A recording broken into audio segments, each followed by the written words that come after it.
This is a video about an article that I read in the USA Today.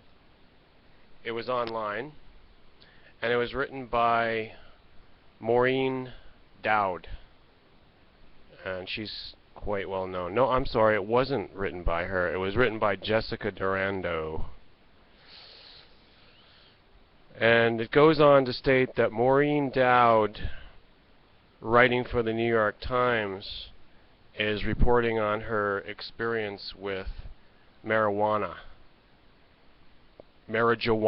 in Colorado, because it's legal there to possess it and consume it for whatever reason, and not just medical. So she was doing this investigative reporting, journalism. But what I want to do is question her methods, possibly her motivations, because of the way this is coming out about her story. You know, the way it's going to affect people's perceptions. Okay, so I'm going to give you my own perception, since I know what I'm talking about. And you can probably tell that by the way I talk and the way I look. Here's my position on the stuff, having done it plenty of times to be experienced about it. I say that you should do it if you want to, if you're curious, if you are a sentient human being, like you have your wits about you. Sometimes that's questionable. But if you have not been declared clinically insane, then why not? You have tried alcohol, haven't you? You've tried candy, you have tried coffee, you have probably tried cigarettes and tobacco.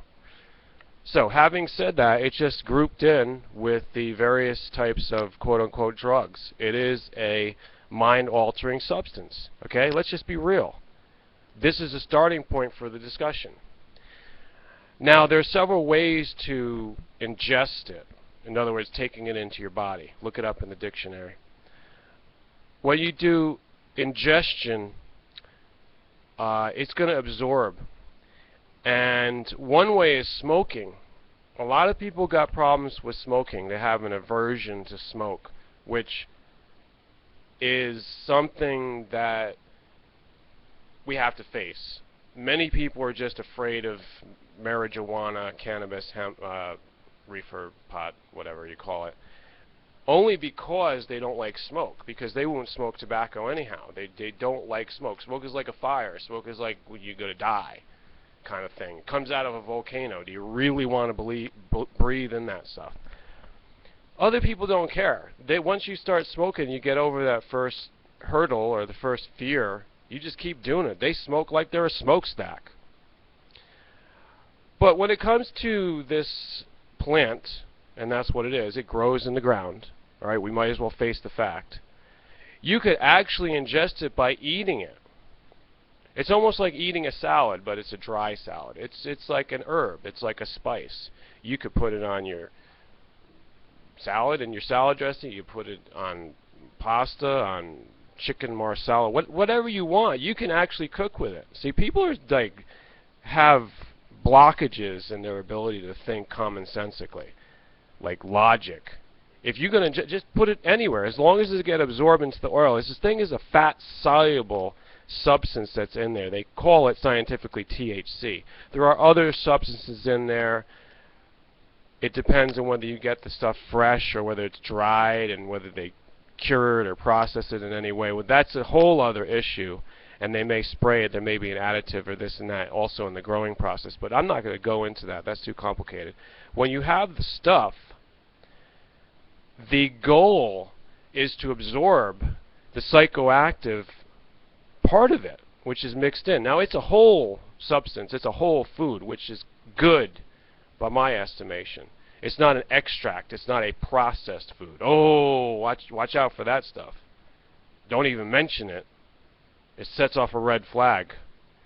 But this stuff is whole, so it's within there, and somehow your body has to break it down. When you smoke it, what happens is this.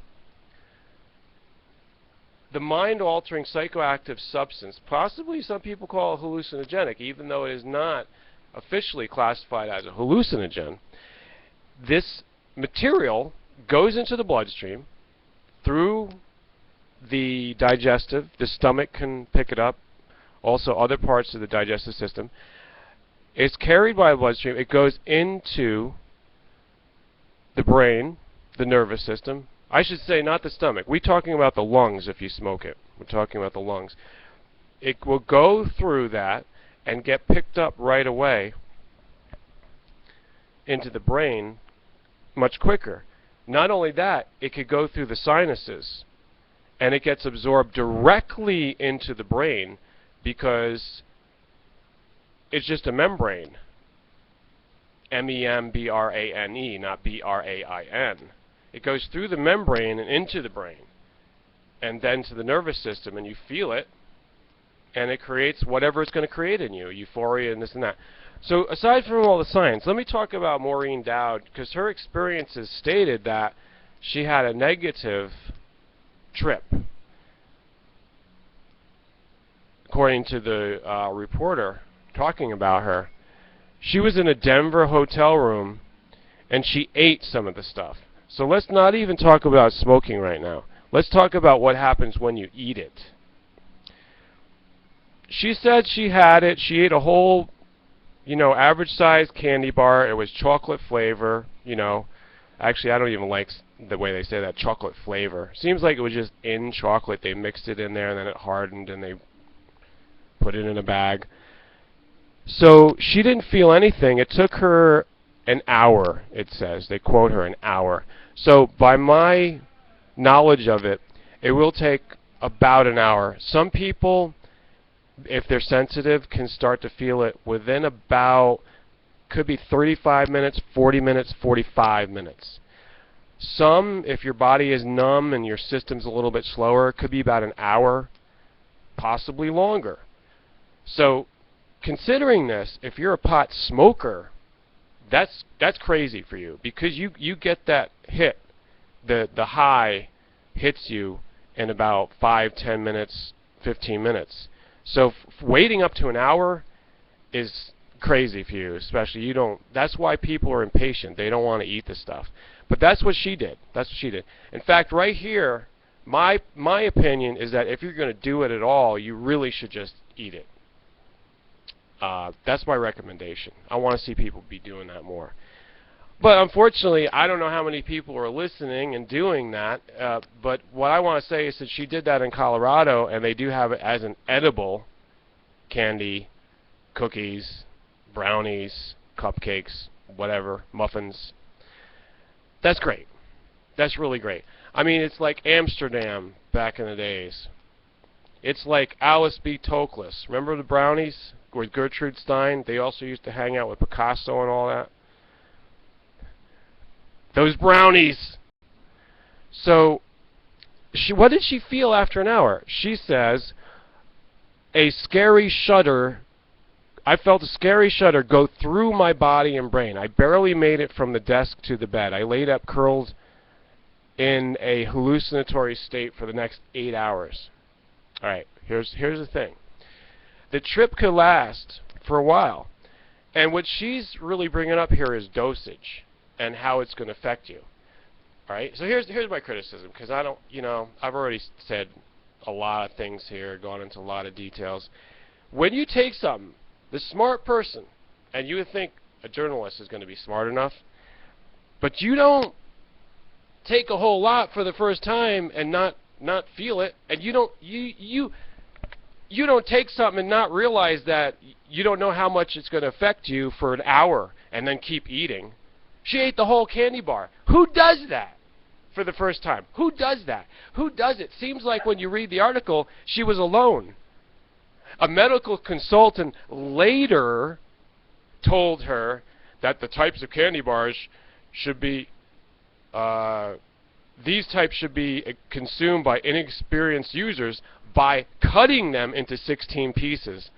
Oh, he's so scientific, or she's so scientific. 16 pieces. How do you know 16 pieces? You don't know. You don't. You don't know how much it's going to take you. See, this is what the video is really about. The amount, the dosage. You really don't know. Because everybody is different.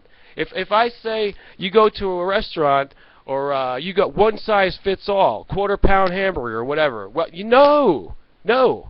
It depends on your size, your weight. It depends on how sensitive your nervous system is. It has all kinds of conditions and variables. Look at this. If I had a plate of this, and you put the same exact plate in front of 10 people, they're all going to eat a different amount. Didn't you ever see at a restaurant some people leave it and they just gets thrown away?